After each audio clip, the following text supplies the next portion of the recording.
बिहार विधानसभा चुनाव 2025 पर्दे के पीछे आखिर क्या गुल खिला रहे हैं चिराग पासवान। एनडीए के लिए क्या गलत जोन में तो नहीं जा रही लोजपा रामविलास। आखिर एनडीए के अंदर बौखलाहट क्यों मची है और आखिर चिराग पासवान के पर्दे के पीछे की कहानी क्या वजह कर रही है। नमस्कार, मैं हूं संजीव और आप देख रहे हैं आप तक न्यूज। अगर आप हमारे चैनल पर नए हैं तो चैनल को जरूर सब्सक्राइब कर लें। आपको बता दें कि बिहार विधानसभा चुनाव अब करीब आता जा रहा है। राजनीतिक दलों की पैंतरेबाजी भी शुरू हो चुकी है। कमर कसी जा रही है, मुद्दे गाड़े जा रहे हैं तो कुछ मुद्दों को उखाड़ा भी जा रहा है। सामने कुछ और पर्दे के पीछे कुछ और हो रहा है।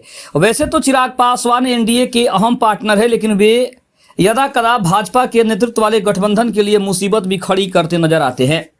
बिहार में एनडीए के दलों में आम सहमति है कि नीतीश कुमार के नेतृत्व में विधानसभा का चुनाव लड़ा जाएगा और चिराग पासवान भी इसमें हाँ में हाँ मिलाते नजर आ रहे हैं।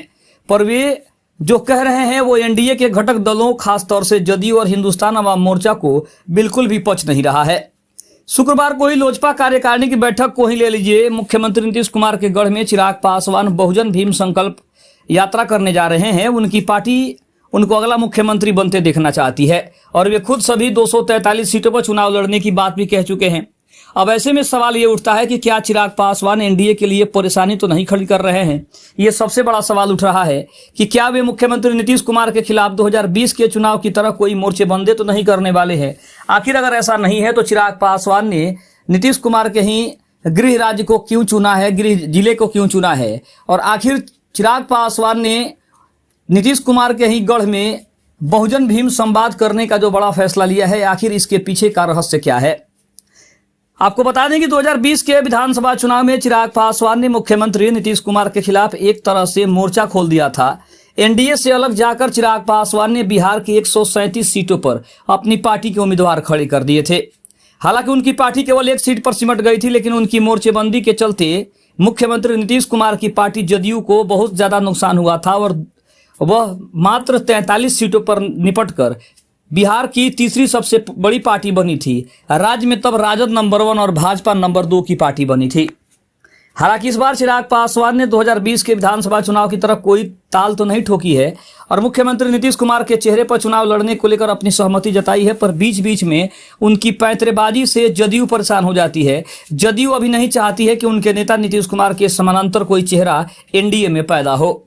लेकिन लोजपा रामविलास कभी सभी 243 सीटों पर चुनाव लड़ने की बात करके चिराग पासवान को भावी मुख्यमंत्री के रूप में देखने का संकल्प जाहिर करके जदयू के अरमानों पर पानी फेर देती है।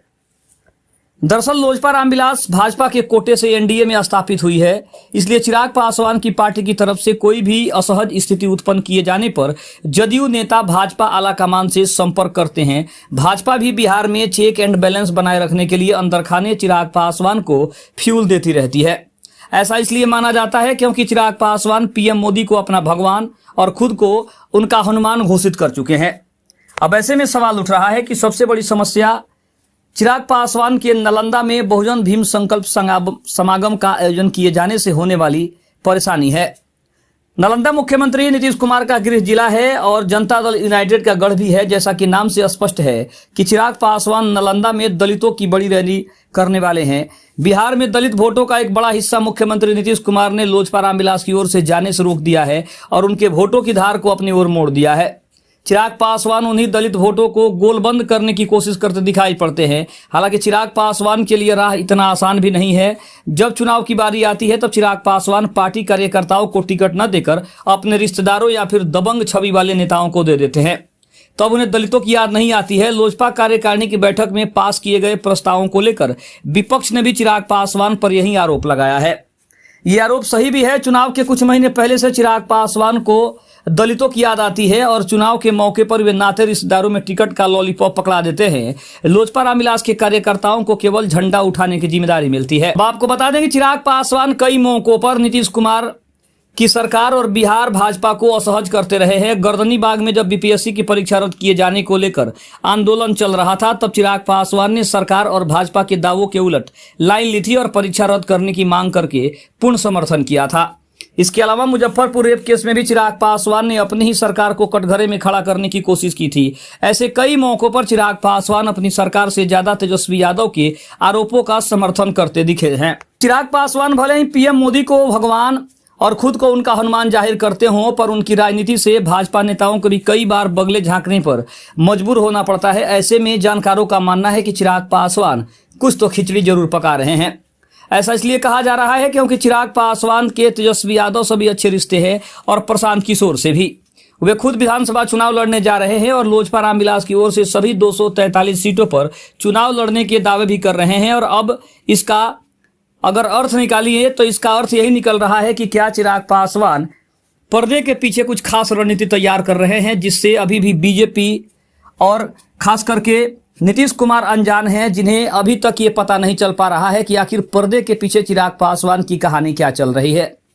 दूसरी तरफ अगर हम बात करें तो जन स्वराज के संस्थापक प्रशांत किशोर से भी चिराग पासवान के अच्छे संबंध हैं और ये नकारा नहीं जा रहा, क्योंकि चिराग पासवान ने कई मौकों पर प्रशांत किशोर को अपना अच्छा दोस्त, अपना अच्छा साथी माना है।